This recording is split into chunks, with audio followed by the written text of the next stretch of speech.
শতবর্ষের ঐতিহ্যের সাক্ষী পূর্ব মোস্তাফাপুর।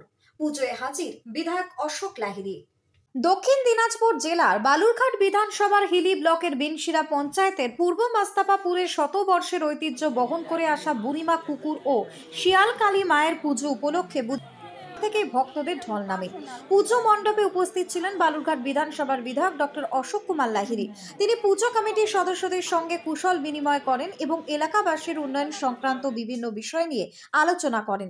পুজো কমিটির সদস্যদের দাবি, এই পুজোতে সমস্ত সম্প্রদায়ের মানুষই একত্রিত হন, যা সামাজিক সম্প্রীতির প্রতীক। পুজো উপলক্ষে মন্দির চত্বর এবং আশেপাশের এলাকায় জমে উঠেছে মেলা। বিভিন্ন দোকান, খেলনা, মিষ্টি এবং খাবারের স্টল বসায় এলাকা উৎসবের রঙে রঙিন হয়ে উঠেছে। বেলা বাড়ার সঙ্গে সঙ্গে ভক্তদের ভিড় আরো উপচে পড়ে। পুজো শেষে উপস্থিতদের প্রসাদ বিতরণ করা হয় এবং সন্ধ্যায় সাংস্কৃতিক অনুষ্ঠান ও আয়োজনের কথা জানানো হয়েছে। Bureau report, Hili news Bangla.